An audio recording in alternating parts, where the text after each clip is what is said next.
Huwag mong pakailaman ang mag-ina ko. Ako na lang ang saktan mo. Nakikiusap ako sa iyo. Ano ka ba? Sandali lang naman. Ang tagal ko nang hinintay ang gabing ito. Mula ngayon, ako na ang hahanap-hanapin mo. Mababaliw ko sa bawat gabi at gagawa ka ng paraan para takasan ang walang kamuwang-muwang mong asawa. Bukas na bukas ay dalhan mo ko ng damit ng iyong mag-ina. May sorpresa ako sa kanila. At ikaw, sa akin ka na, Archie. Hinding-hindi ka na maaagaw pa sa akin ng iba. Hindi mo ako iiwan katulad ng manlolokong George na yon. Sabihin mong ako lang ang mahal mo at ako lang ang gusto mo. Sa tingin mo madadala mo ako sa pakiusap? Pasensyahan na lang tayo. Gagawin ko kung anong gusto ko at walang sino man ang makakapigil sa akin. Dahil wala ka ring kwenta katulad ng ibang lalaking nakilala ko. Mas mabuti pang... Patayin na lang din kaya kita. Wag! Bitiwan mong kutsilyong yan! Huwag mo akong papatayin! Maawa ka! Anong ginawa mo sa akin? Bakit hindi ko maikilos ang katawan ko? Ibigay ang lakas at siya'y gabayan. Igawad ang lakas sa kanyang kamay at talas ng isipan upang labanan ang kasamaan ng isang ambisyosang mambabarang sa tulong ng mga higad na kauri niya at ahas na sumisimbolo sa katangian ng babaeng nais sumira sa aking pamilya. Magdusa ka!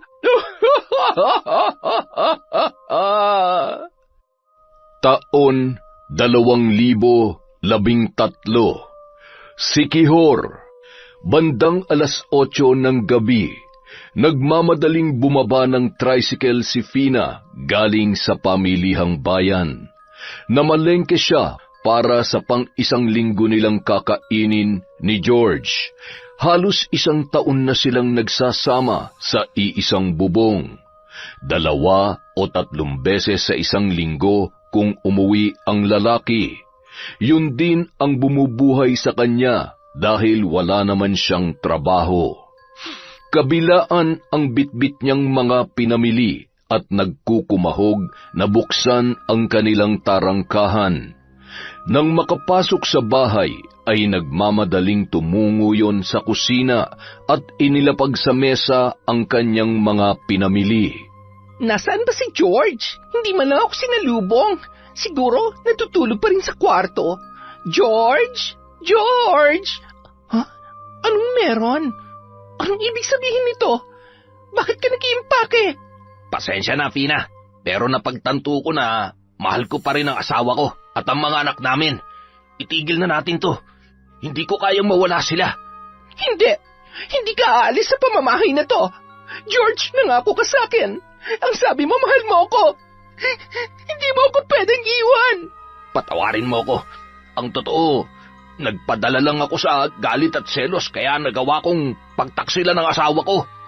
Fina, may mga anak kami at handa na siyang tanggapin ulit ako sa buhay niya. Hindi mo pwedeng gawin sa akin to. Sinungaling ka. Ginamit mo lang ba ako? Ha? Sumagot ka. Minahal mo pa talaga ako. Pasensya ka na, Fina. Pasensya? Hayop ka. Ang sama-sama mo. Kung iiwan mo ako, mas mabuti pang mawala ka na lang ng tuluyan. Pare-pareho lang kayo mga lalaki. Kung nagawa niya akong paglaruan, pues kayang-kaya ko rin gawin yun sa inyo pabalik. Ang ulo ko. Anong ginagawa mo? Anong klaseng tao ka? Huwag ka lalapit sa akin. Kampon ka ng dilim. Sana nun ko pa ginamit sa iyong kapangyarihan ko. Sana ginayuman na kita para tuluyan mo nang nakalimutan ang lintik na asawa at mga anak mo. Ang tanga-tanga ko para umasa na may isang lalaki magmamahal pa ng totoo sa akin. Tapos, ngayon, iiwan mo ako? Ako ang mangiiwan sa iyo, pero bago yon, kukunin ko lahat ng meron ka. Hindi ako makakailos. Ano ba nangyayari sa akin? Fina, huwag mo kukunin ang pera ko. Ibalik mo sa akin yan! Fina! Kawawa ka naman, mahal kong George. Pasensya ka na, ha? Ikaw naman kasi. Paano ba yan? Ito na ang huli nating pagkikita. Gumapang ka na lang pabalik sa mga anak at asawa mo, ha? Bye! Ang sama-sama mo! Ipapakulong kita! Magnanakaw! Ipapakulong pala, ha? Bumulong ng ilang mga salita si Fina.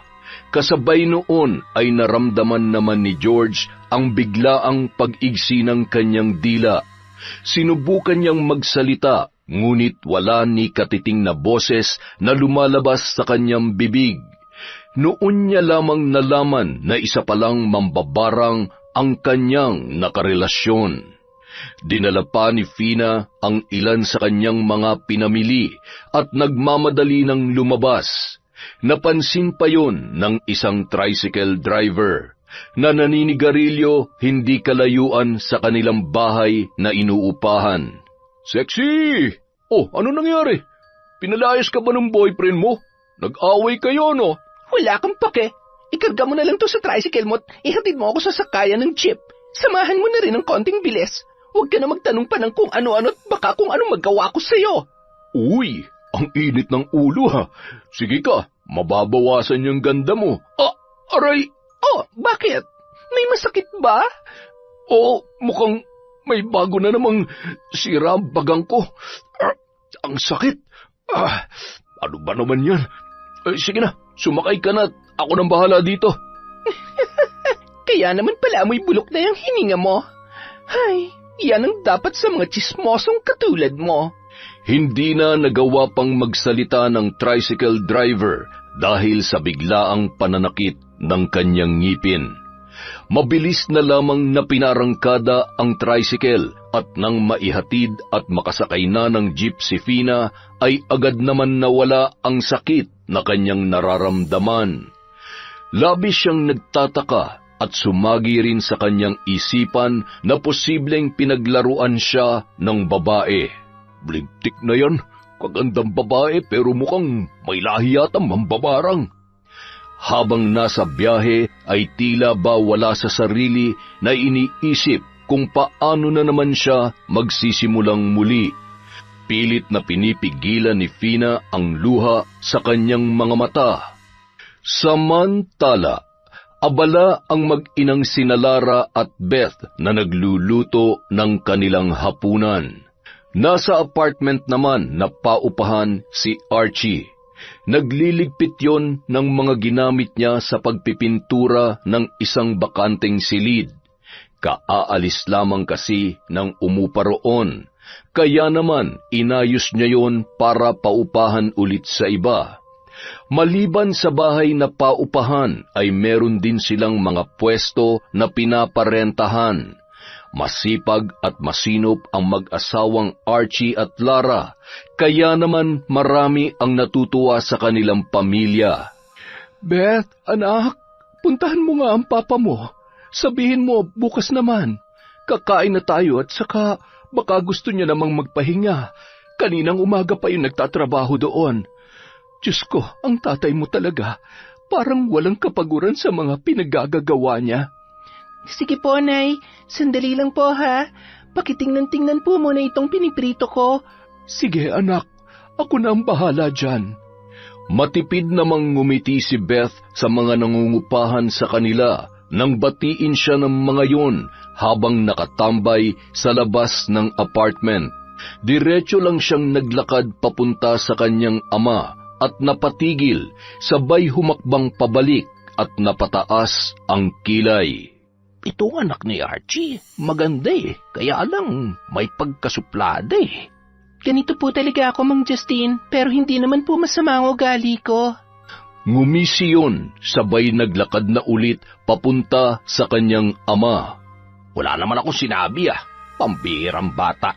Nabasa niya talaga ang isip ko. Siya, papasok na ako, kinikilabutan ako dito.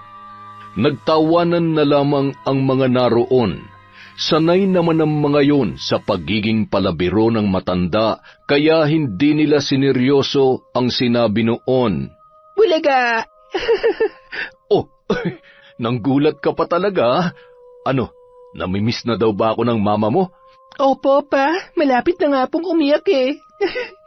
Tayo na. Kumain na po muna tayo. Napagod po ba kayo? Nako, mukhang natuyuan na naman po kayo ng pawis. Pagagalitan kayo niya ni Mama. Hay, ako na po magdadala niyang iba. Tara na po, pa.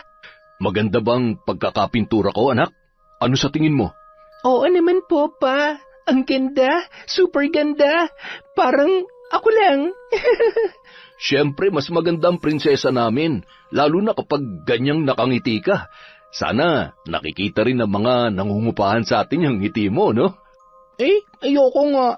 Alam niyo po, mahirap kapag nasobrahan sa bait. Di bali ng mukha ko maldita, para naman may kinatatakutan sila, lalo na kapag naniningil ng upa. Kaya tingnan niyo, kapag ako naniningil, lahat sila nagbabayad, pero kapag ikaw at si Mama, hay nako, lagi na lang wala pa. Bukas na, sa susunod na. Ay, nako, anak. Sige na. Panalo ka na. O siya, sana may bago na ulit na umupa para walang bakante. Malay niyo po mamaya, may kumatok na kaagad.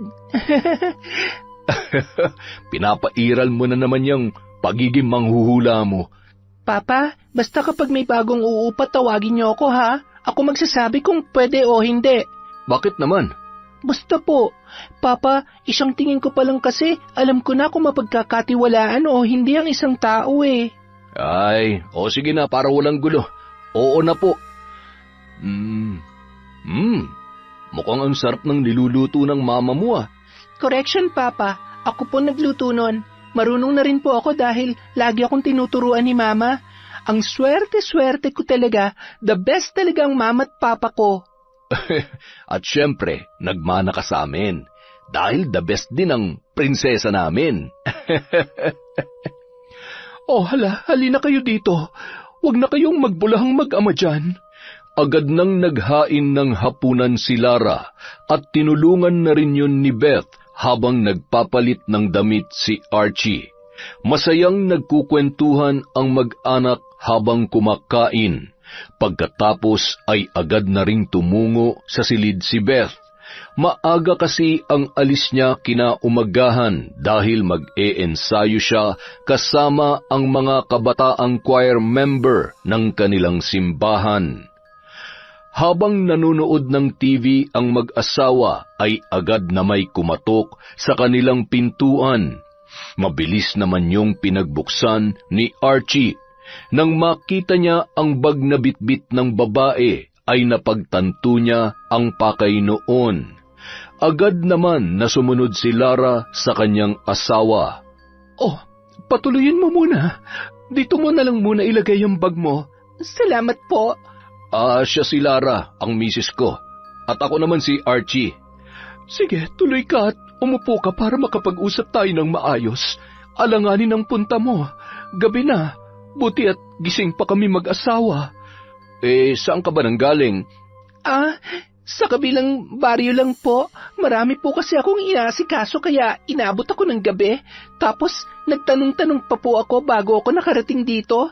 Buti nga ho, mabait yung tricycle driver na nasakyan ko at kilalang kilala rin ho kayo. Nabanggit niya rin ho sa akin na mabait kayo mag-asawa. Ay, nako. Sayang at tulog na ang anak namin. Naipakilala sana namin sa'yo. Ipinaliwanag ni Archie ang kanilang patakaran sa mga nangungupahan. Nagbigay na rin ng 1 month advance at deposit yon. Sinadya namang ipakita ni Fina ang napakarami niyang hawak na pera. Hindi naman binigyan ng mali siya ng mag-asawa yon, lalo na't nagpakilalang may sariling negosyo ang babae. Halika na't ihatid ka namin. Ito pala ang susi mo. Maraming salamat po sa inyo. Matapos maihatid ng mag-asawa ay tuwang-tuwa si Fina, lalo na nang dinalhan at pinahiram siya ng ilang gamit ni na Archie. Maliban kasi sa mga damit at personal niyang gamit ay wala naman siyang ibang nadala, lalong-lalo na ang mga kagamitan sa kusina. Kumain na lamang ng tinapay yon at bumili ng tubig sa noon ay nakabukas pang tindahan para maibsan ang gutom na kanyang nararamdaman. Busog na rin sa wakas. Makapasok na nga sa kwarto. Ang sakit ng katawan ko. Agad na nakatulog ang babae, dala ng matinding pagod sa kanyang biyahe. Samantala, nagpatuloy sa pagkukwentuhan ang mag-asawang sina Archie at Lara habang nakahiga na sa kanilang kwarto. Alam mo, mahal, mula nung dumating si Beth, sobrang sinuwerte na tayo, no? Siya naman talaga ang pinakamalaking blessing na bigay sa atin ng Diyos. Kaya, siya talaga ang swerte natin. Alam mo, nahulaan niya na naman kanina na may mangangatok sa atin. Tingnan mo nga naman, mabuti na lang, mukhang mabait naman si Fina. Kabilin-bilinan kasi ng anak mo, bago tayo tumanggap ng uupa, dapat makita niya muna. Alam mo, mahal, sa tingin ko, namana ni Beth yan sa nanay ko. Kaya niyang bumasa ng isip ng tao. Madalas ko ngang naikukwento yan sa kanya at tuwang-tuwa naman siya. Kaya naman pala malamang iniidolo niya ang lola niya. Kaya iniisip niya na katulad ng lola niya, kaya niya ring basahin ang nasa isip ng ibang tao.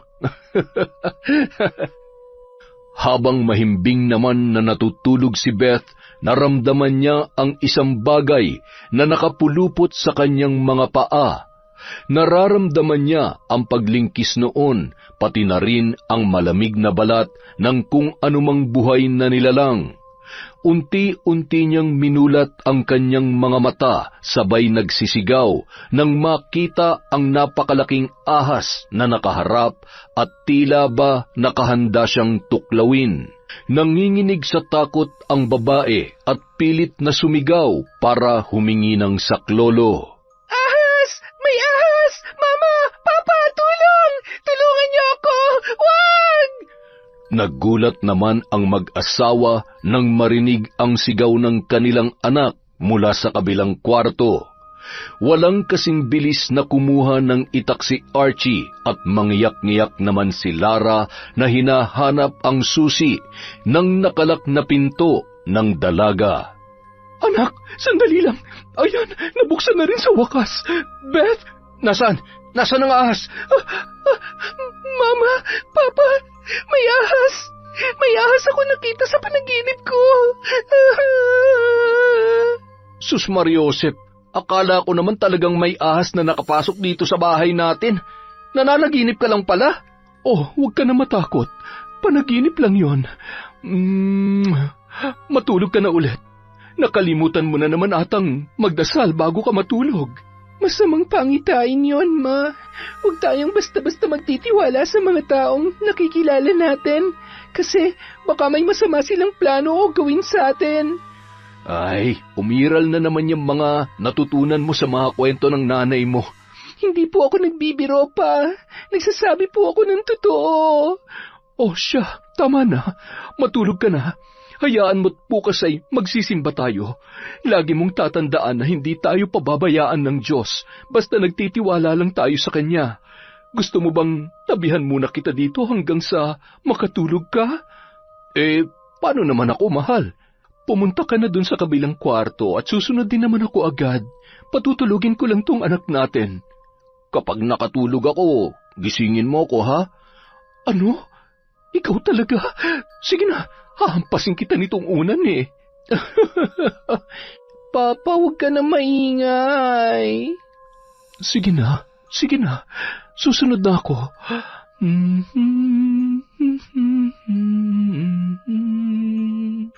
Kinaumagahan, maaga pa lamang ay pumunta na sa pamilihang bayan si Fina para mamili ng mga bago niyang gamit. Pagbaba noon sa tricycle, bandang 10:00 ng umaga ay sakto namang dating ng mag-anak galing sa simbahan. Siya palang sinasabi nilang anak. Maganda, pero mukhang hindi uubra sa akin ang kamalditahan mo, Ining, dahil mas mahaba at matibay ang sungay ko sa'yo. Akala mo naman perpektong pamilya? Baka katulad lang din yan ng ibang lalaki. Magloloko at magloloko rin yan. Aba, bago ka rito, iha? Hello po. Opo, Lolo. Kagabi lang po. Ako ho si Fina. Ako si Justin, ang pinakapogi at macho na nangungupahan dito. Mukha nga ho. Sige ho, marami pa po kasi akong aasikasuhin. Nako, kung kailangan mo ng tulong ay tawagin mo lamang ako, darling, ha? At tutulungan kita. Wag na po. Salamat na lang. Baka mamaya ay hikain pa kayo. Baka mahawa pa ako sa TV nyo. Ay, kung katulad ni Archie ang tutulong sa akin, baka pumayag pa ako. Mula sa tarangkahan, natanawan naman ng mag-anak si Fina na hindi magkanda-ugaga sa mga hinahakot nitong gamit papasok sa kanyang apartment. Oh, sino yun, Papa? Di ba sabi ko sa inyo, sasabihin niyo muna sa akin bago kayo tatanggap ng uupa? Anak, huwag ka mag-alala. Nakausap namin siya ng papa mo kagabi. Mabait naman siya at magalang. Maayos din kausap. Oo nga naman, anak. Isa pa, mukhang hindi naman tayo mamumroblema sa paniningil dahil marami rin siyang pambayad. Hay, hindi naman po yan ang ibig kong sabihin. Lahat naman po kasi mabait sa umpisa, pero paglipas ng mga araw, lalabas din ang tunay na kulay ng kaliskis niyan, parang yung ahas na nasa panaginip ko kagabi. Ay, naalala ko tuloy. Sandali lang po pupuntahan ko lang. Anak, mamaya na. Oo nga naman anak, busy pa siya. Mabuti pa'y magpalit na tayo ng damit at tulungan mo muna ako magluto. Mahirap na baka biglang magbago ang isip kapag nakausap mo at lumipat pa yan sa iba. Okay lang. Tutulungan ko pa siya maghakot ng gamit. Ay, Sus Mariosep, galing naman kami sa simbahan. Pero bakit parang... Papa, maldita lang ako. Nagsasabi ako ng totoo at kung anong nararamdaman ko, pero hindi naman po ako masamang tao. Nagulat na lamang si Archie sa sinabi ng kanyang anak bago yun pumasok sa kanyang kwarto. Wala naman kasi siyang sinabi dahil nasa isip niya lamang yun.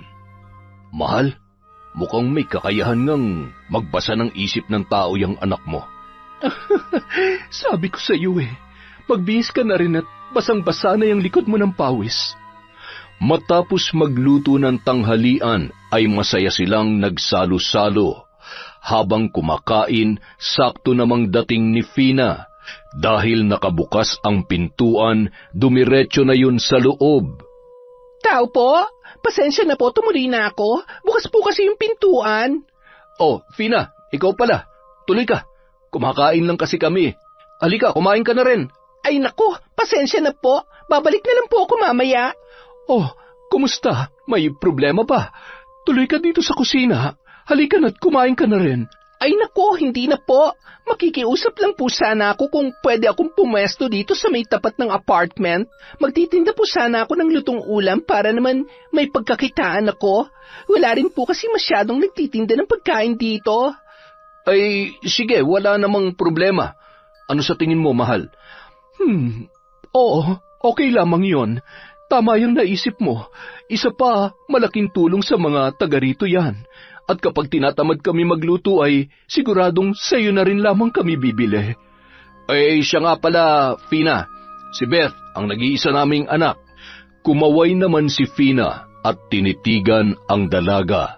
Nagtama lamang ang kanilang paningin at hindi man lamang nginitian yon ng kanilang anak. Yumuko lamang yon at nagpatuloy sa pagkain. Nakaramdam naman ng kakaiba si Fina kaya agad na rin yung nagpaalam matapos magpasalamat sa mag-asawa. May kakaiba talaga sa batang yon. May kakaiba siyang enerhiya na hindi ko may paliwanag. Hindi ko kayang titigan ang mga mata niya. Hay, napapraning lang yata ako. Ang bait naman ng mag-asawa, lalong-lalo na si Archie. Ang gwapo niya at sa tingin ko ay napaka-responsable niyang asawa. Ay, ano kayang pakiramdam na may isang taong totoo nagmamahal at hindi ako iiwan? Samantala. O anak, bakit parang ang tahimik mo yata? Tinanong niyo po ba kung taga saan siya? May mga kamag-anak ba siya dito sa baryo natin o kakilala man lang? Hindi na, anak. Bakit? May problema ba? Ma, Pa, makinig kayo sa akin. Hindi ko alam kung bakit, pero masyadong mabigat ang pakiramdam ko sa kanya. Basta, huwag kayo masyadong magtitiwala sa babaeng yon. Lalo ka na, Papa. Oh, bakit ako? Kumain na nga lang tayo. Anak, wala na bang masamang mag-ingat sa mga bago nating kakilala? Pero wag din tayong masyadong mapanghusga. Hindi rin naman tama yun. Mama, hindi ko naman siya hinuhusgahan. Ang sabi ko lang naman po, mag-ingat po tayo. Wala naman po akong sinabi na mali tungkol sa kanya. Oy, Esya. O na mahal namin prinsesa. Kumain na lamang tayo at... Ayan, lumamig na tuloy ang sabaw. Pagkalipas ng 1 buwan, abala sa pag-aaral si Beth at ang mga magulang niya sa kanilang negosyo. Marami na ring nakikilalang mga customer si Fina na puring-puri naman ang kanyang masarap na luto. Laging pinipilahan ng mga mamimili mula alas 8 hanggang alas 12 ng tanghali. Kabisado niya na rin ang oras at alis ng mag-anak sa araw-araw dahil binabantayan niya ang mga yon.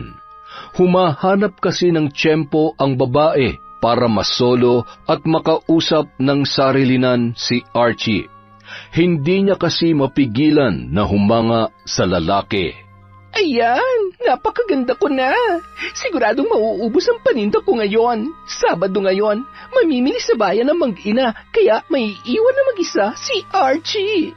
Siguradong bibili siya ng almusal sa akin mamaya. Kailangang may sagawa ko ng plano ko. Ayaw ko namang habang buhay na magpakahirap ng ganito.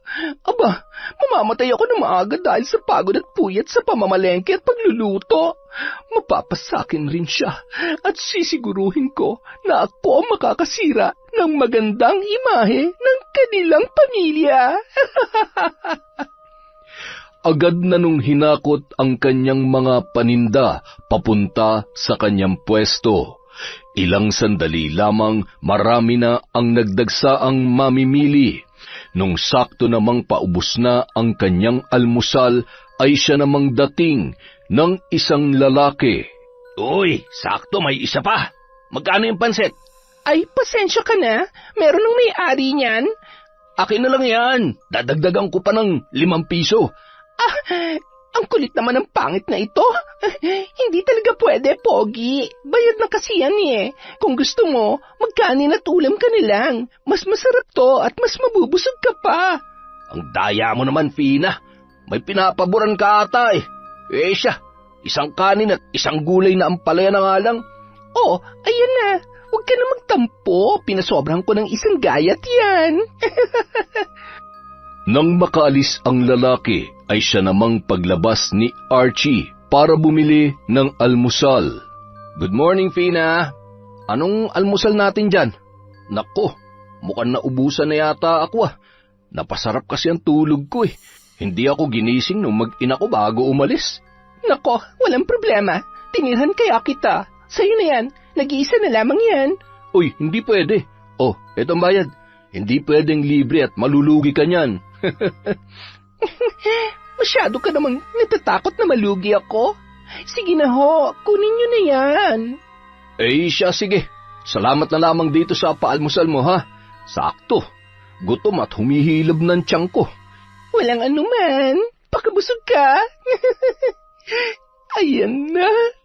Kapag nakain mo ang pansit na yan, gabi-gabi ay hahanapin mo ang aking presensya, Archie. Unti-unti kang manlalamig sa iyong asawa. Bibigyan kita ng maraming dahilan para piliin mo ko at makalimutan mo na may anak ka at asawa. Agad namang kinain ni Archie ang pansit at sinabayan niya pa yun ng kape at pandesal. Ang sarap din talaga magluto nitong si Fina, pero parang may kulang. Iba pa rin talagang luto ng mahal ko.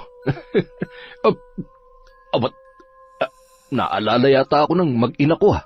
Siguro'y papauwi na sila. Pagkatapos kumain ay nakaramdam naman yon ng labis na antok. Ay, ano ba naman at inaantok na naman ako? Kagigising ko lang.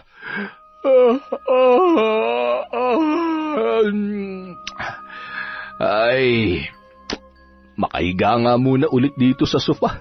Parang nahihilo pa yata ako. Nadatnan ng mag-inang sina Lara at Beth na tulog ang haligi ng tahanan. Aba, mahal, gumising ka na dyan. Pakipasok na yung pinamili namin ng anak mo. Okay ka lang ba? Masama bang pakiramdam mo? Ay, okay lang ako, mahal. Sandali lang, ha? Sobrang inaantok lang talaga ako na hindi ko mawari kung bakit. Kung kailan tinanghali ka na ng gising ay tsaka ka naman nakaramdam ng pagkaantok na ganyan. Buong maghapon na matamlay at hindi halos makausap ng maayos ng mag-ina si Archie. Wala din yung ganang kumain. Pagkatapos magligpit ng dalawa sa kusina, ay napansin nilang hindi man lamang nanood ng palabas sa TV si Archie na dati nitong nakagawian. Ano bang nangyayari sa papa mo? Ngayon ko lamang siya nakitang ganyan katamlay at parang wala sa sarili. Wala naman daw masakit sa kanya at wala rin siyang lagnat. Ay... Huwag kayong mag-alala, Ma. Magiging maayos rin ang pakiramdam ni Papa. Pwede mo naman siyang gamutin gamit ang aklat na pinamana sa iyo ni Lola.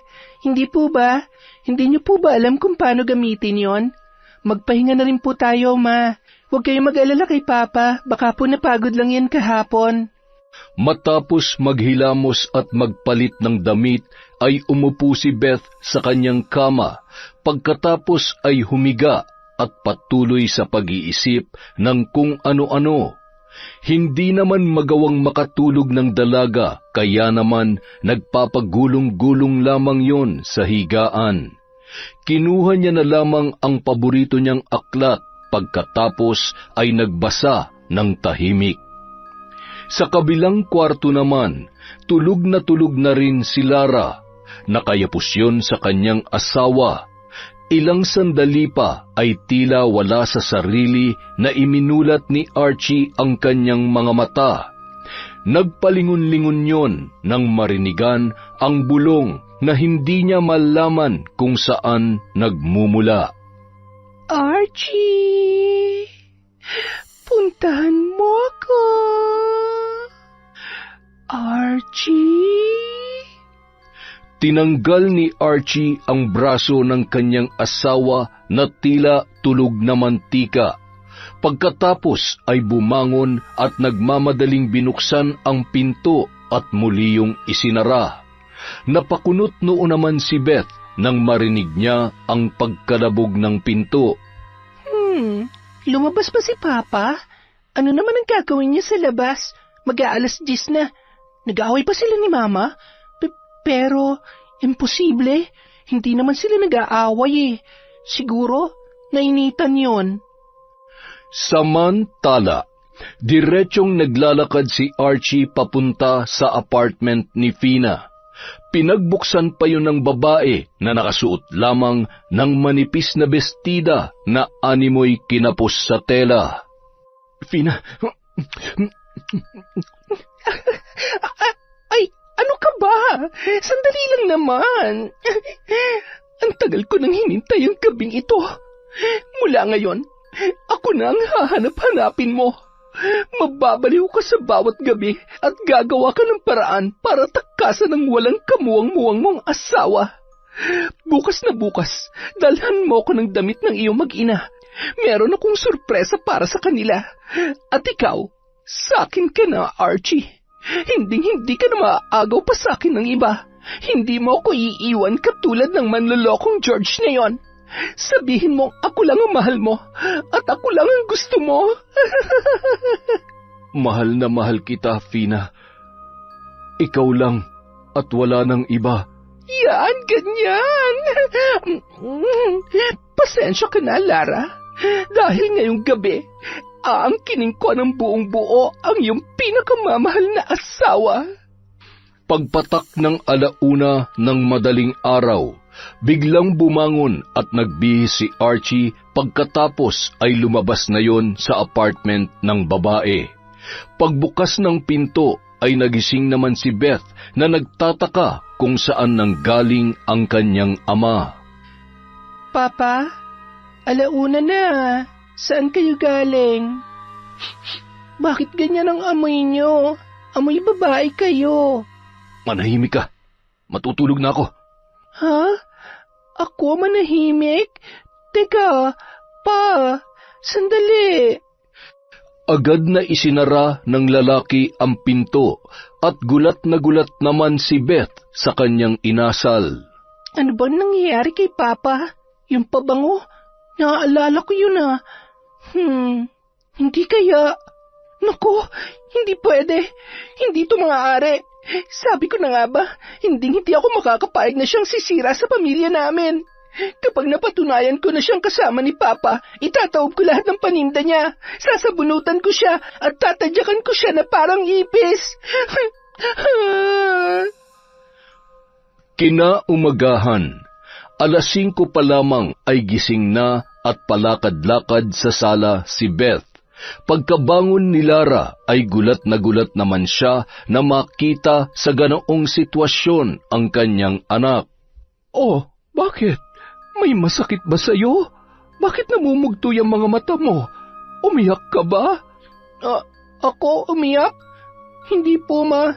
Napaaga lang po ang gising ko kasi iniisip ko po si Papa. Kumusta po siya? Nakatulog ba siya ng maayos? Mukha naman anak. Humihilik pa nga eh. Ako rin masyadong mahimbing ang tulog ko kanina. Tumango na lamang ang dalaga, sabay pasimpleng lumabas at nagkunwaring nagwalis sa labas ng bahay para abangan ang babaeng nangungupahan sa kanila. Sakto namang dumaan si Fina na napakaganda ng pagkakangiti habang bitbit ang mga pinamili sa palengke. Good morning, Beth. Ang sipag mo naman. Good morning. Hindi kaya good ang morning ko. Tanungin mo naman ako kung bakit. Oh, bakit? May problema ba? Meron. Isang ahas na aali-aligi dito sa amin ang problema ko. Ahas na mahilig gumapang sa lungga ng may lungga. Nakakatakot. Para lang ding higad na, masyadong makate. Ano bang ibig mo sabihin? May pinariringgan ka ba? Pinaparinggan mo ba ako? Bakit, tinatamaan ka ba? Guilty ka? Kasi totoo, isa kang hopya na umaasa magugustuhan ka ng papa ko. Nasundan niyo ba si Archie kagabi? Paano? Hindi ka makapagsalita? Nagulat ka? Kasi alam ko, hindi ko siya sinundan pero alam ko na galing siya sa'yo dahil dyan sa... Pabango ba yung gamit mo o formalin? Nakakasukat eh. Anong ginawa mo sa kanya? Ginayuma? Tumigil ka! Hindi ko alam yung mga sinasabi mo. Hindi totoo yan. Napakasinungaling mo naman. Pwes, hindi ako naniniwala sa'yo. Mabuti pa mag-impake ka na at magpakalayo-layo bago ko pa sabihin kay Mama at sa lahat kung anong klaseng babae ka. Ganon. Magsusumbong ka. Sabi ko na nga ba, may kakaiba sa'yo. Nababasa mo ang isip ko. Pero ewan ko na lang kung magagawa mo magsumbong sa mama mo. Tinitigan ni Fina si Beth at nag-usal yon ng mga salita. Bago pa man sila binati ni Mang Justin ay tumalikod na si Beth at pumasok sa loob ng bahay. Hawak nun ang bibig at patakbong humarap sa salamin at ibinuka ang kanyang bunganga. Umigsi ang dila niya at napuno ng singaw ang kanyang bibig. Oh, anak, bakit? Ano nangyari? Naiiyak naman yon na tila ba natataranta at sumisenyas sa kanyang ina. Hindi makapaniwala si Lara sa nangyari sa kanyang anak na si Beth. Ano ba nangyayari? Yung papa mo lutang. Ikaw naman ngayon, hindi makapagsalita. Pilit na hinihila ni Beth ang kamay ng kanyang ina, sabay pinaupo yun sa sofa at kumuha siya ng lapis at papel para isulat ang kanyang gustong sabihin. Ngunit bago niya pa man maisulat ang pangalawang titik ng salitang kanyang sasabihin ay nawalan na yon ng malay. Beth, anak, tulong! Archie, gumising ka dyan! Tulungan mo ko! Anak, gumising ka! Bumangon naman si Archie at binuhat si Beth papunta sa kanyang kwarto, ngunit hindi man lamang yun nagsalita at walang bakas ng pag-aalala para sa kanyang anak. Diyos ko naman, ano bang nangyayari? Pinaglalaruan ba tayo ng pagkakataon? Ang mga daliri nila sa kamay, hindi. Pinaglalaruan ng mag-ama ko ng isang hindi pangkaraniwang nilalang. Kung sino ka man, humanda ka sa akin.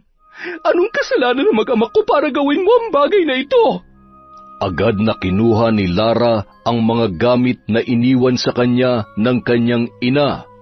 Nasa sekundarya siya nang huli niyang gamitin yon. Isang aklat na naglalaman ng mga salita kung paano manggagamot at mambabarang. Depende sa kahilingan at sa taong nagmamay-ari nito kung ito ay gagamitin sa kabutihan o sa kasamaan. Bago pa man magsimulang magritual si Lara, ay may narinig siyang boses mula sa kanilang sala. Pasensya na kung bigla na lamang akong pumasok.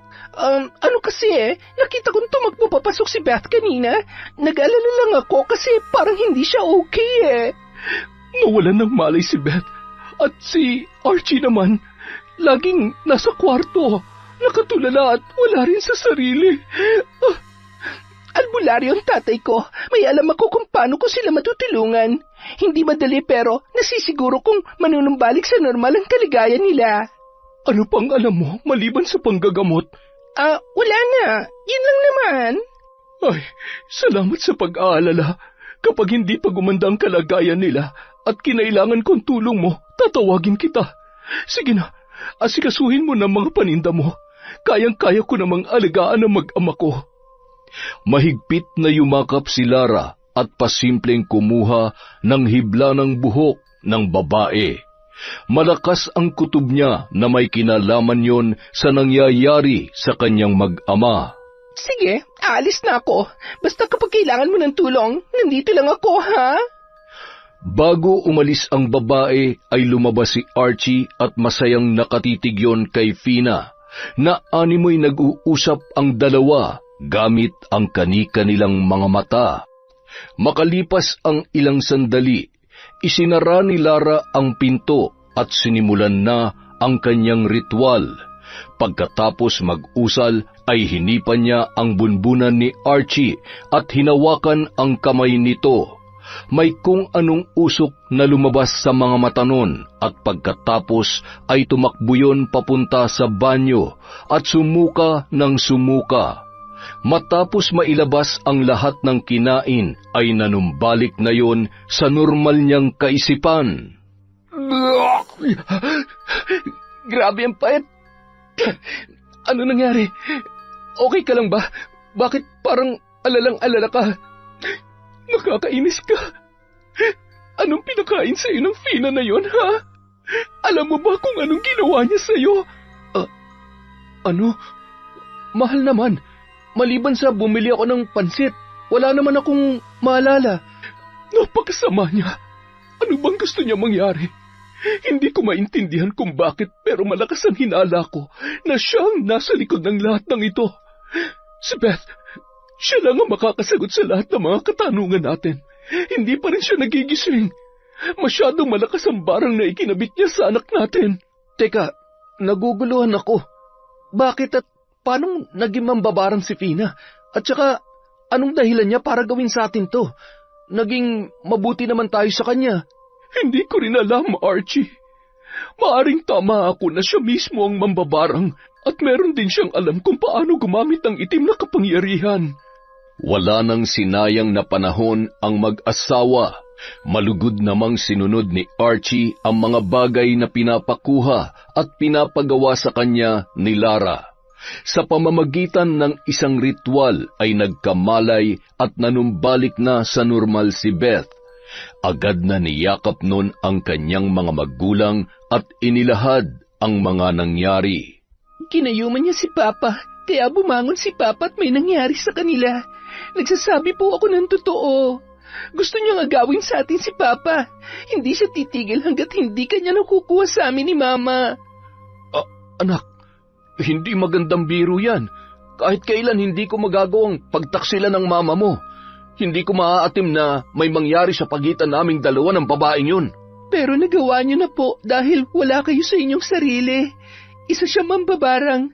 At dahil nalaman kong sikreto niya, binarang niya ako para hindi makapagsalita at makapagsumbong kay mama. Marami pa siyang pinaplanong masama. Kailangan na natin siyang paalisin kung hindi. Mas mahihirapan tayong labanan siya kung hindi natin alam ang bawat plano niya. Kailangan niyo ring magpanggap na nasa impluensya pa kayo ng kanyang kapangyarihan. Ilang sandali lamang, bigla na lang nandilim ang paningin ni Lara at nanghina. Mahal, Beth, hindi ako makakita. Wala akong makita. Nanghihina ako. Sinusubukan niya akong kalabanin. Nilalabanan niya ang lakas ng kapangyarihang taglay ko. Anak, kunin mo ang kwintas na nakalagay sa pulang sisidlan. Isuot mo sa akin. Hindi niya ako maaaring matalo. Hindi niya maaaring malaman na ako mismo ang nanggagamot sa inyo. Malakas din ang kanyang kapangyarihan at nararamdaman ko na hindi rin siya takot pumatay. Mangyari lamang ang kanyang gusto. Nang maisuot ng babae ang kwintas, ay bumalik ng doble ang kanyang lakas. Sabay sinabayan niya yon ng orasyon na lalong magpapalakas ng kanyang kapangyarihan. Kumuha rin yun ng tubig at nagsulat sa papel, sabay pinainom sa kanyang asawa at anak. Mama, anong gagawin natin? Hindi tayo pwedeng matalo ng bruhang yon. Pagkatapos ng ginawa niya sa amin ni Papa, hindi ako makakapayag na pati ikaw masaktan niya. Kailangan natin magantihan na malanding babaeng yon. Kung ako ang dahilan kung bakit niya nagawa to, ako rin na magiging daan upang matalo natin siya. Pero kailangan natin maging maingat. Hindi tayo dapat magpahalata na alam na natin ang ginagawa niya. Ma, subukan kaya nating magsanib puwersa para labanan siya. Hindi ba't magiging mas malakas ang anumang kapangyarihan kapag ginamit ito ng nakatakdang tagapagmana? Ako po yun, di ba? Ako ang nag-iisang tagapagmana ni Lola. Magiging mas malakas na mambabarang ako sa inyo, Ma. At magagawa ko siyang labanan. Isa pa, kaya ko siyang paglaruan. Natatakot ako, anak. Ayoko mapahamak ka. Hindi ko kaya. Mas gugustuhin ko bang ako na lang ang masaktan at mahirapan. Alam niyo naman na may kabayaran ang paggamit ng itim na kapangyarihan. Pero Nay, buo ang loob ko. Kapag nagpadala tayo sa takot na baka hindi ko kaya, wala mangyayari sa atin. Kailangan ko rin matutong protektahan ng sarili ko laban sa mga taong katulad niya. Maniwala kayo sa akin. Nagsisimula pa lang siya at kapag naunahan niya tayo, wala na tayong magagawa pa. Ayaw ko, Nay. Ayaw ko pang mamatay. Mahigpit na lamang naniyakap ng mag-asawa ang kanilang anak. Samantala, ano ba nangyayari sa akin? Nahihilo ako. Sino naman kayang albularyo ang nilapitan ng buwisit na Lara na yon? Napakalakas niya. Lecheng yon. Sagabal ka talaga sa plano kung babae ka. Pareho lang kayo ng anak mo. Sa oras na makuha ko na ang damit na hinihingi ko, tutudasin ko na kayo. Namimiss ko na si Archie. Gusto ko na siyang hagkan at mayakap ulit. Kailangan kong makaisip ng iba pang paraan at hindi rin pwedeng malaman ni Lara na ako ang siyang may kagagawa ng lahat ng ito. Puntahan ko kaya siya para malaman ko kung sino ang lintik na albularyong kumakalaban sa akin. Uunahin ko nang ipasundo yun kay San Pedro. Kinagabihan. Tao po? Tao po? Oh, ikaw pala, Fina. Kukumustahin ko lang ho sanang lagay ng mag-ama nyo. Magaling na po ba sila? Pinatawas ko naman na sila pero hindi pa rin nanunumbalik ang lakas nila. Hindi pa rin makapagsalita si Beth. Kaya hindi ko tuloy malaman kung ano ba talaga nangyari at kung sino ang bruhang gumawa nun sa kanya. Alam mo, sabi ng albularyo, malapit lang daw dito ang mambabarang na gumawa noon sa mag-ama ko. Ha? So tama nga ang hinala ko. Posibleng nabarang nga sila. Sabi ko naman kasi sa inyo, maaari ko kayong tulungan kaso ayaw nyo naman maniwala sa akin. Fina, matutulungan mo ba talaga ako? Sa itsura mong yan Para kang edukadang babae, hindi ka mukhang albularyo o manggagamot. Sa ganda mong yan, hindi ako makapaniwala na gumagawa ka ng halamang gamot. Hay, masyado niyo naman akong binobola, Manang Lara. Ha? Anong sabi mo? Ay, ang ibig kong sabihin, kailangan kasing magpaganda dahil baka maging manang na ako. Yun ang sinasabi ko. Ay, maiba pala ako. Sino bang albularyo ang nilapitan nyo? May ibebenta kasi akong langis na natutunan ko sa tatay ko noon. Baka sakaling makatulong at magustuhan niya. Para-paraan talagang bruhang ito. Nakakagigil. Sa kabilang baryo, Josefina ang pangalan niya. Mabuti yun at tawag lang tapos sinabi ko lang ang pangalan at nangyari sa mag-ama ko. Naku, mahirap yan. Baka fake healer yan. Alam nyo na, yung pera-pera lang. Hindi naman siguro. Titingnan ko. Bukas kapag hindi pa magaling ay hahayaan kitang gamutin ang mag-ama ko. Sa ngayon ay kailangan ko munang sundin ang mga bili ni Aling Josefina. Kita mo na, muntik pa kayong maging magkapangalan. Ay, oo nga no. Ang totoo, Josefina rin ang pangalan ko. Sige po, baka nakakaabala na ako. Ipagdarasal ko na lang na sana gumaling na ang mag-ama ninyo. Inihatid pa ni Lara si Fina sa may pinto sabay gigil na isinarayon. Ang hirap talagang maging mabuting tao kapag maraming pakalat-kalat na abusado. Napakagaling magpanggap. Siguradong sanay na siyang gumawa ng kalokohan. Pasensya ka na, Fina. Sa pagkakataong ito, sisiguruhin ko na hindi ka magtatagumpay na sirain ang pamilya ko. Bandang 10:00 ng gabi, nakahanda na ang mag-anak para sa kanilang pinaplano. 3 katok ang narinig ni Fina mula sa pinto. Nakakunot ang noo na tiningnan ng babae ang muka ni Archie. Ang aga mo naman. Siguro hindi ka na makapaghintay na makita ko, no? Ay, kung pwede lang pigilan ng oras para makasama kita ng matagal, ginawa ko na. Konting tiis na lang. Dahil isa sa mga araw na ito, mapapasakin ka na, pati lahat ng negosyo mo. At ang anak mo at asawa mo, syempre, magkasama naman sila hanggang dulo. Ay, sandali. Nasaan yung pinapadala ko sa'yo? Bakit? Anong gagawin mo sa mag-ina ko, ha? Hindi ka na nahiya. Kababae mong tao, desperada ka. Ito ang itatak mo dyan sa utak mo.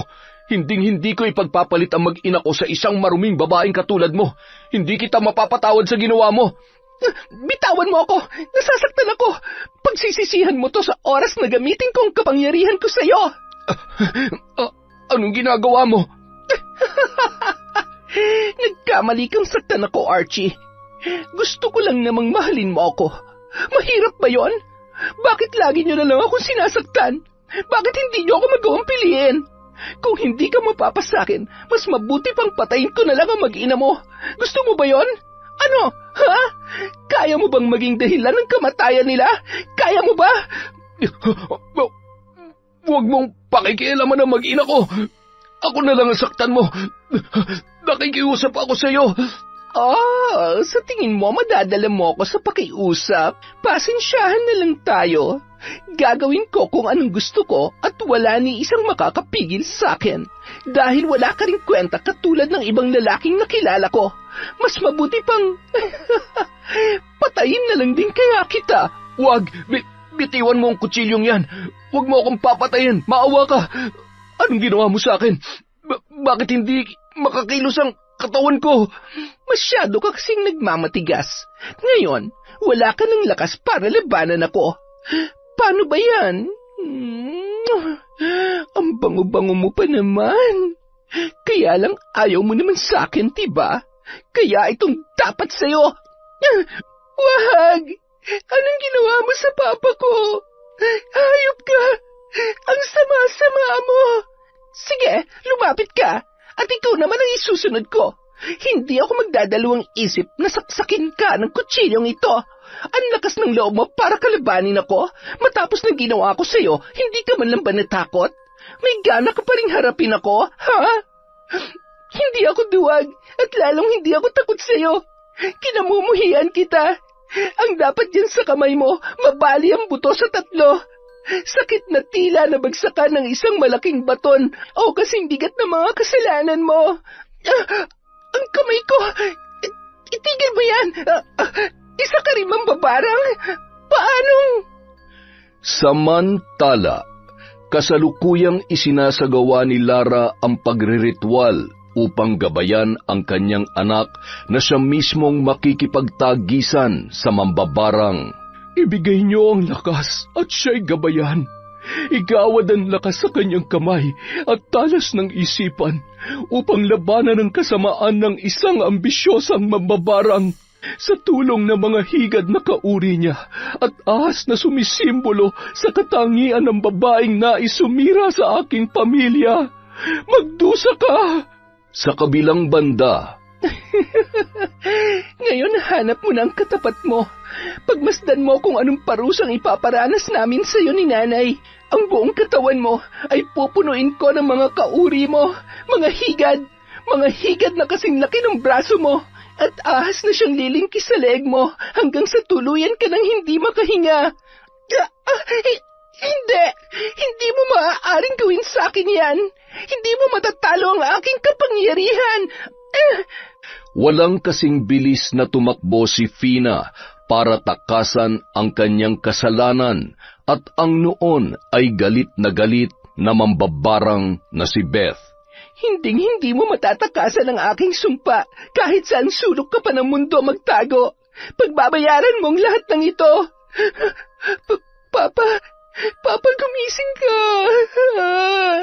Lumabas ng pinto ang dalaga at nagsisigaw yon para humingi ng saklolo. Isa-isa namang naglabasan ang mga taong nangungupahan sa kanila. Aba, akala ko'y nananaginip lamang ako. May sumisigaw nga pala talaga. Ano ba nangyayari? Walang kasing bilis namang tumakbo palabas si Lara nang maramdaman niya na may masamang nangyari sa kanyang asawa. Anong nangyari? Paraanin niyo ako. Diyos ko, Archie, gumising ka. Huwag mo kaming iiwan. Nakikiusap ako sa'yo. Patawad, Nay. Hindi ko po naprotektahan si Papa. Makalipas ang 1 buwan, ilang ulit ko bang sasabihin sa'yo, hindi kita matutulungan. Ano naman ang alam ko sa mga sinasabi mong yan? Sakit ng tiyan at sa pagtatai lamang ang gamot na ginagawa ko. Minsan ay pumapalpak pa, kaya huwag ka nang makulit. Pasalamat ka at pinatira kita dito. 1 buwan mo na akong pineperwisyo. Wala naman akong napapala sa'yo. Masyado ka namang atat. Makakabawi rin ako sa'yo. Isa pa, kailangan kong makuha yung perang naiwan ko sa apartment na yon. Yun na lang ang pag-asa ko. Ay! Alam mo, sa tingin ko, hindi na babalik sa normal yung kamay mo. Hindi biro kung totoo na mambabarang ang may gawa niyan. Bakit hindi ka na lang humingi ng tawad sa may gawa niyan sa'yo? Ako? Hihingi ng tawad? Baliw ka ba? Ba't ko gagawin yon? Mas gugustuhin ko pang mamatay na lang kesa humingi ng tawad sa kanila. Di ikaw ang bahala. Kapag namatay ka dito sa bahay ko, ipapaanod na lang kita sa ilog o di kaya ibabaong kita dyan sa lupa sa likod ng bahay. Pisit ka talaga. Wala ka nang naitutulong sa akin. Puros kanigahan pang sinasabi mo. Alam mo na uubos ng pasensya ko sa iyo, ha? Hindi ko na alam ang gagawin ko. Hindi na rin gumagana ang kapangyarihan ko bilang isang mambabarang. Ano ba kasi ang ginawa mo? Bakit nangyari sa iyong lahat ng yan? Siguro ang sama-sama talaga ng ugali mo, no? Ngayon ngang... Tumigil ka na! Dahil kahit hindi ko may galaw tong braso ko, kayang-kaya kitang tadyakan nitong mga paa ko. Sige, magsungit ka pa. Kapag hindi ka pa nagpakabait, siguradong hindi ka na talaga gagaling. Kung ako sa'yo, magsimba ka, humingi ka ng tulong sa Diyos. Magbalik loob ka sa Kanya. Tapos harapin mo ang mga kasalanan mo kung gusto mo pa talaga mabuhay ng matagal. Di ba sabi ko tumigil ka na? Bakit lagi mo na lang akong pinangungunahan? Hindi nga ako mahal ng Diyos na yan. Kasi sinubukan ko naman. Nagpakabait ako, pero ano? Paulit-ulit lang din ako niloloko at inaabuso ng mga taong minahal ko. Hala, huwag kang umiyak. Gusto mo bang uminom para mailabas mo ang lahat ng saloobin mo? Bakit?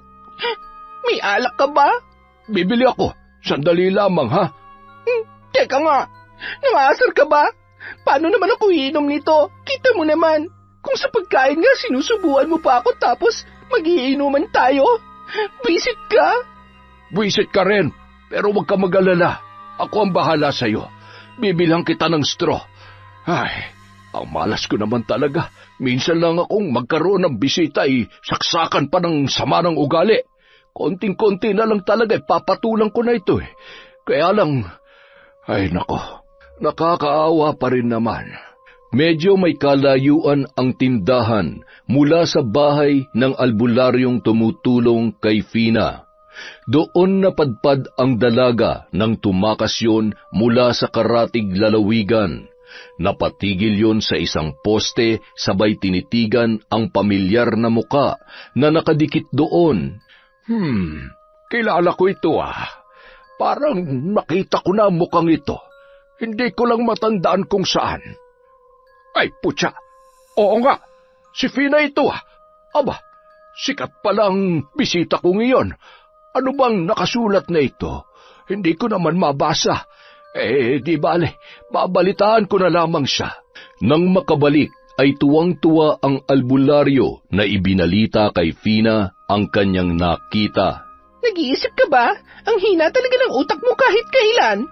Bakit ka ba nagagalit? Ayaw mo nun, sikat ka? Hindi ka nakakatawa. Aray ko, ang sakit. Nabasag yata ang itlog ko kapag ako nabaog makita mo. Buti nga sa'yo. Mukhang hindi ka naman talaga totoong albularyo. Hindi mo ba alam kung anong ibig sabihin ng nakita mo? Wanted ako. Ibig sabihin, anumang oras ay huhulihin ako. Kaya wag na wag mo sasabihin kapag may nagtanong sa'yo kung nasan ako, ha? Malilintikan ka sa akin. Patay. Sabi ko pa naman. Nako, paano kaya ito? Siguradong magsusumbong ang mga tropa kong tambay. Kinagabihan. Tol, halika. Huwag mo sabihin na gusto mo pang tumagay. Abay, wala na akong pambili. Hindi. Suklayan mo naman ang buhok ko. Ang pangit-pangit ko na. Hindi na ako maganda, Hindi na ako makapag-lipstick man lang. Maganda ka pa rin naman. Sandali lang ha.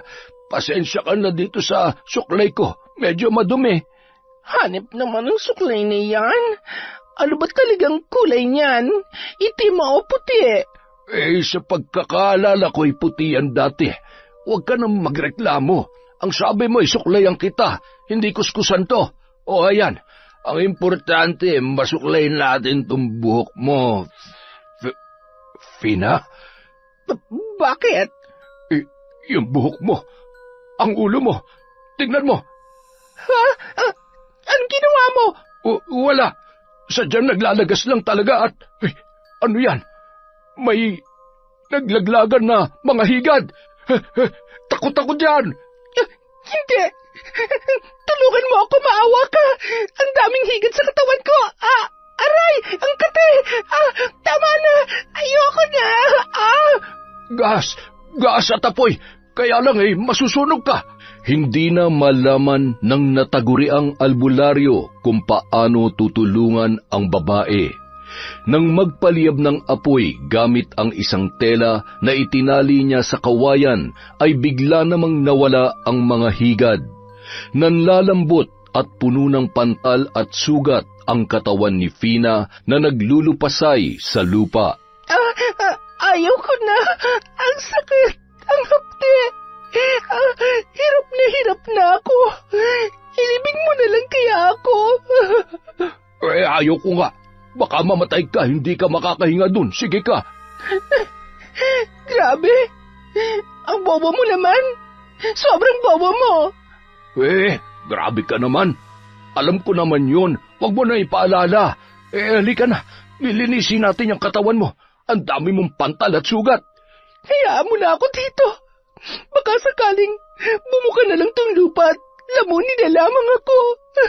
Wala nang nagawa si Fina nang buhatin siya ng bago niyang kaibigan. Mas lalong nakaramdam ng pagkahabag ang naturang albularyo nang makita ang malubhang kalagayan ni Fina habang nililinisan niya ang katawan noon. Iilang hibla na lang din ng buhok ang kumakapit sa kanyang anit. Habang binibihisan ay nakatulog na yon na animoy sanggol na nakabaluktot. Agad na ring nahiga ang babae matapos sindihan ng albularyo ang maliit na lamparang degaas na magsisilbi nilang liwanag ng gabing yon. Bandang 12:00 na ng gabi, nagising siya nang marinig ang tila nahihirapang humihinga na si Fina. Nakabuka ang bibig nito at nagpupumiglas na animoy sinasakal.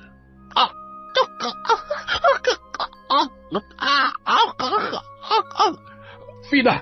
Fina, gumising ka! Hoy! Na, may ahas! May ahas! Papatayin ako ng ahas! Nananaginip ka lang. Sandali lang at ikukuha kita ng tubig. Oh, heto, uminom ka. Bakit lasang ipis? Oh? Oo nga, no. Lasang ipis nga. Ay, hindi bali. Marami ka naman na nainom. Hindi naman nakakamatay yun. Hindi ko talaga alam kung dapat magpasalamat ako sa'yo. Pero baka di na ako abutin ng liwanag kaya... Salamat. Hindi ko makakalimutan ang kabaitan mo sa akin. Salamat sa pagtitiis sa masamang pag-uugali ko. Mabuti ka pa. Kahit hindi kita kaano-ano. Alam ko na pinapahalagahan mo ko. Kahit magkaibigan lamang tayo. Ay, wag mo namang isipin yan. Huwag ka mag-alala. Ipagdadasal ko na gumaling ka. Kaya magpakabait ka na. Malay mo naman, maawa pa sa iyo ang Diyos. Sa sobrang awa niya sa akin, parang gusto niya na akong kunin. Ay, malabo mangyari yan. Kapag maraming kasalanan, hindi niya agad kinukuha. Oo na. Tanggap ko na yon. Samantala, siguradong kung nasaan ka man ngayon, pinagsisisihan at pinagbabayaran mo na ng husto ang mga pagkakamali mo. Pero gusto ko pa rin makita ka sa loob ng kulungan para mas malaman mo na hindi kailanman matatakbuhan ng kasalanan sa kahit anong paraan man dapat pinagbabayaran. Anak, tama na yan. Siguro'y panahon na para talikuran na natin ito. Baka sobra-sobra ng pagpapahirap natin sa babaeng yon. Kahit papaano, alam natin kung gaano kahirap ang magiging bilanggo ng isang sumpa. Bakit kayo maaawa sa kanya, Ma? Hindi nga siya naawa kay Papa nang tadtarin niya ng saksak. Muntik na mamatay si Papa nang dahil sa kanya. Anak, buhay pa naman ako. Magpasalamat na lamang tayo at nagkaroon pa ako ng pagkakataon na mabuhay. Tama ang mama mo. Itigil mo na ang pambabarang. At saka, hindi ba't natanggal niyo na ang kakayahan niyang mambarang kaya wala na siya magagawa na ikapapahamak natin? Kayo kasi, sabi ko naman sa inyo, huwag kayong basta-basta magtitiwala sa ganong klaseng tao. Oo, tama ka naman anak. Ngunit, sino ba naman ang mag-aakala na hahantong sa ganito ang lahat? Natuto na tayo sa nangyari. Higit sa lahat ay dapat lamang nating ipagpasalamat na magkakasama pa rin tayo hanggang ngayon. Para sa kapayapaan ng lahat, palayain mo na siya sa sumpa ng barang. Ipagpasa Diyos na lang natin ang lahat at ipagdasal na sana ay tuluyan na siyang mahanap ng mga pulis at sa kulungan niya na lamang pagbayaran ng mga kasalanan niya. Akin na ang aklat na yan. Mama, hindi. Anong gagawin niyo? Kasalanan ko na hinayaan kitang maging bahagi ng paghihiganti sa babaeng yon. Mas pinili nating harapin siya kesa ang kapayapaan. Wala sanang napahamak pa at hindi ka na rin sana nagkasala pa. Masyado tayo nagpadala sa galit at bugso ng ating mga damdamin. Ma, wag. Ayoko. Masaya ako sa ginagawa ko. Beth, makinig ka sa akin. Maaaring masaya ka sa ginagawa mo dahil hinahayaan mong manaig ang kasamaan at galit dyan sa puso mo. Anak, hindi naman ikaw yan eh. Alam kong maldita ka, pero hindi ka masamang tao. Diyos pa rin ang dapat manaig sa puso natin. Kaya pakiusap, huwag kang magpasakop sa itim na kapangyarihan.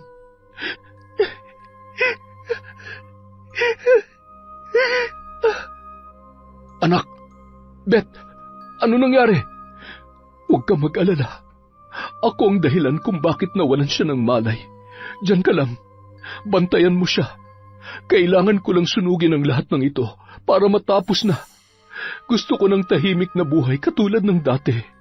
Tumungo yun sa likod bahay, dala ang mga gamit na maaari niyang gamitin upang masunog at matiyak na matutupok ang bawat pahina ng aklat na yun. Ramdam niya ang bigat ng mga hakbang na animoy may puwersang pumipigil sa kanya upang maisagawa ang kanyang binabalak. Diyos ko, tulungan niyo po ako.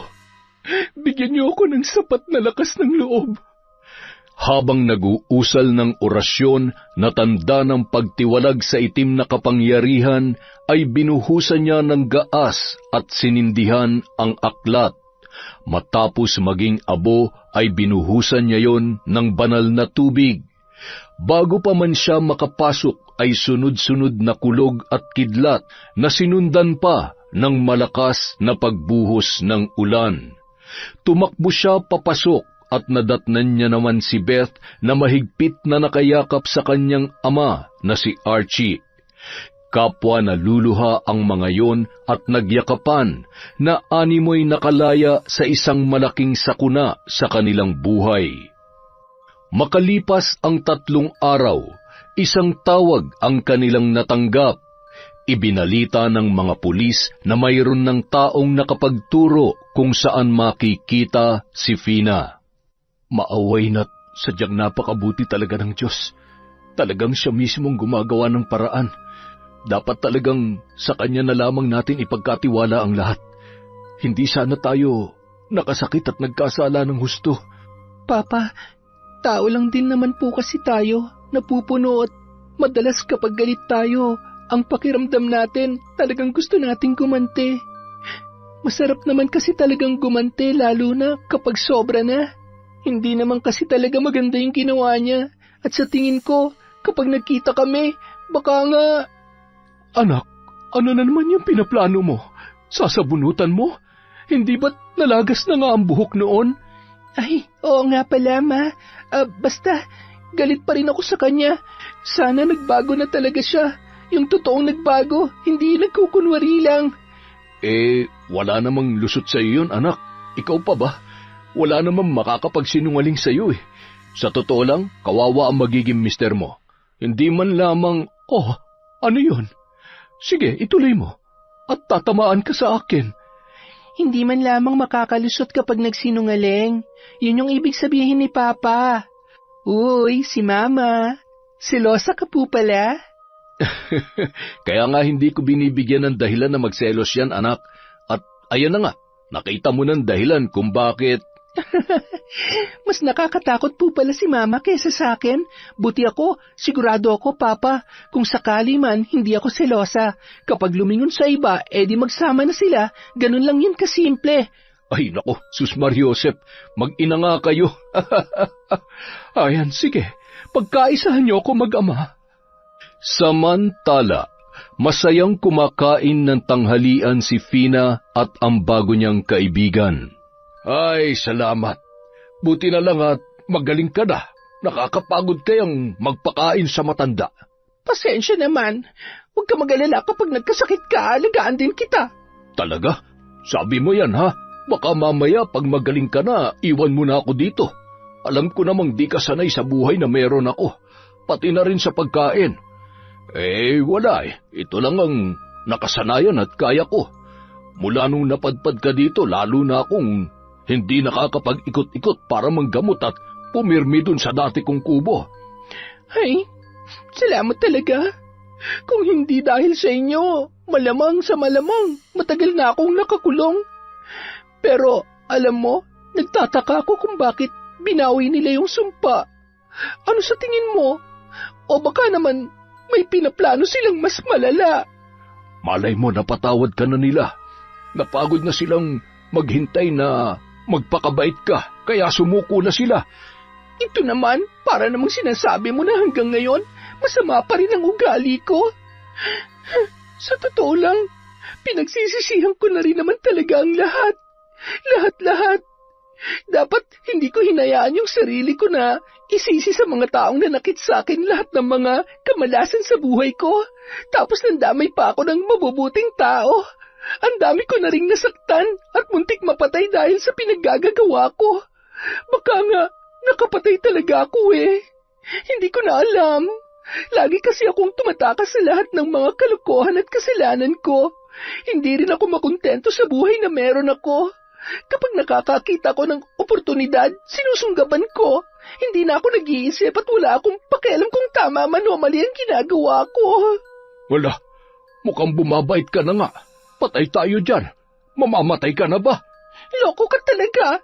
Gusto mo unahin kita? Panira ka talaga ng moment. Maya-maya, napalingon sila nang biglang may dumating na mga alagad ng batas. Huwag kayong kikilos na masama. Sumama na lamang kayo sa presinto. Nagkatinginan ang dalawa at kusang loob na sumama sa mga pulis. Bakit naman pati ako? Pwede namang dalawin na lamang kita sa kulungan. Sayang yung mga pagkain doon. Sigurado mapapanis yon. Makukulong na nga tayo. Pagkain pang iniisip mo. Hay, ewan ko sa'yo. Huwag ka mag-alala, akong bahala. Sisiguruhin ko na hindi ka makukulong. Wala ka naman talagang kasalanan. At saka, ikaw pa nga ang dahilan kung bakit natuntun tayo.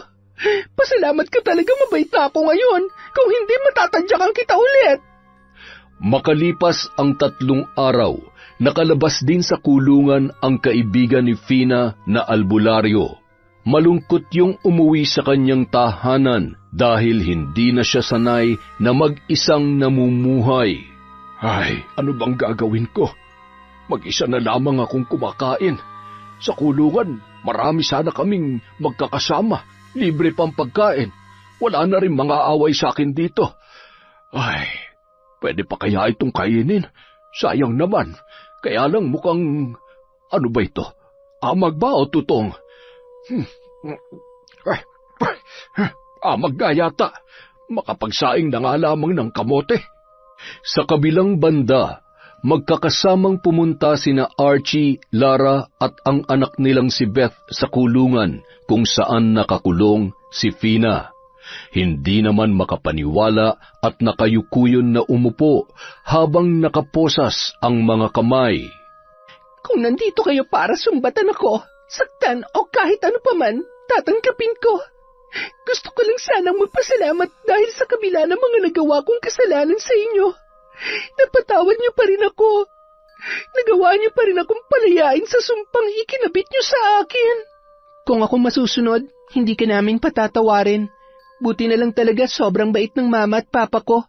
Hindi tulad ng iba dyan, sobrang... Anak, tama na.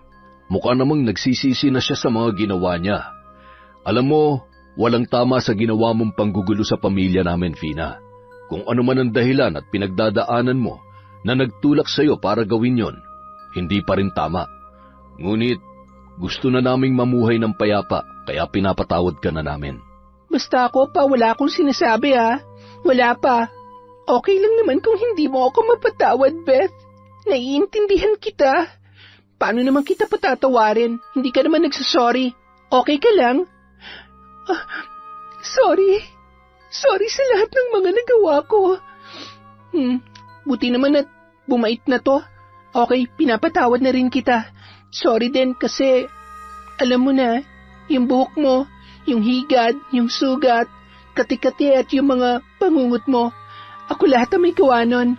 Pero si Mamang nagturo sa akin, kaya pareho kami may kasalanan sa'yo. Mama, mag-sorry ka na rin sa kanya para makauwi na tayo. Nako, hindi naman kailangan. Dapat naman talagang pasakitan niyo ako. Kita niyo naman, natuto ako dahil sa mga nangyari. Mali pa rin ang gumanti kami sa iyo, Fina. Oo, muntik na nga masira ang pamilya ko. Pero may isang bagay na mas nasira dahil sa galit naming mag-ina. Yun ay ang pananampalataya namin sa Diyos. Nakalimot kami dahil sa galit. Huwag ka mag-alala. Alam ko darating ang araw na makakalabas ka rin dito. Sana'y mahanap mo ang masayang buhay na nararapat para sa iyo. Mahigpit na niyakap ni Lara si Fina at napahagulgol naman ang babae sa pinaghalong lungkot at tuwa na sa wakas ay isang parte ng buhay niya ang napalaya na. Pakiramdam niya ay unti-unti nang nagkakaroon ng direksyon ang kanyang buhay sa kabila ng kanyang kalagayan. Iniabot din nila sa babae ang ilan sa mga gamit at bag na naglalaman ng personal na gamit at pera nito. Makalipas ang 6 na taon, habang nagsisibak ng kahoy ang albularyo na naging matalik na kaibigan ni Fina bago yun nakulong, ay nagulat yon nang biglang makita ang isang babae na nakapamewang at nakangisi habang nanonood sa kanyang ginagawa. Oh, hoy, tumakas ka ba? Nako, baka madamay na naman ako dyan, ha? Utang na loob, huwag ka na ulit gumawa ng kalokohan. Halika na, iaatid kita dun sa... Kalalaya ko lang, ibabalik mo ulit ako doon. Nagugutom na ako. May pagkain ka ba dyan? Tutuloy na ako, ha? Hoy, abat, seryoso ba? Ayos ah. Teka, bakit dito ka tumuloy? Alam mo naman ang buhay ko dito, tapos...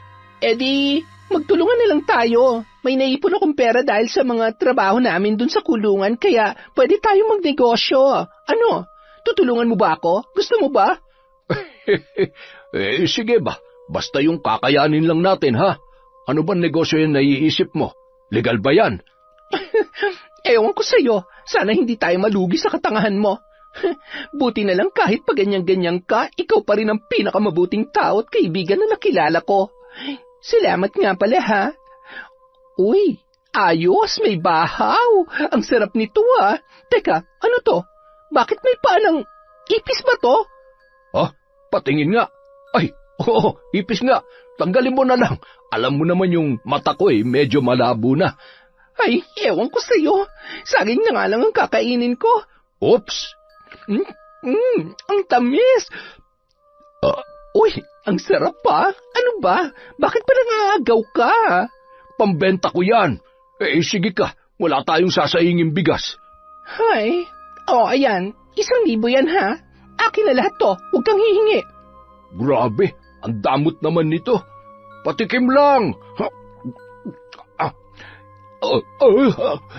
Hay nako, hinay-hinay kasi. Ayan ang tubig. Wala naman sigurong kitikiti yan.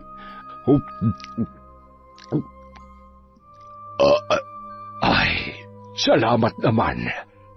Samantala, Ma, Pa, yuhu! Nandito na po ako. Mano po? Oh, may kasama ka pala. Tuloy ka, iho. Kaklase ka ba ni Beth? Opo, kaklase ko po siya. Huwag ka na mahiya. Sabihin na natin ang totoo. Hindi naman magagalit sina Papa at Mama. Hindi po ba? Anak, ang ibig mo bang sabihin? Ay, Diyos ko, masyado pa kayong bata para... Mahal, kunin mo yung sinturon ko. Dali! Ho? Teka, Papa, galit ka ba? Bakit kayo nagagalit? Hindi po ako buntis. Hindi ko siya boyfriend, Ma.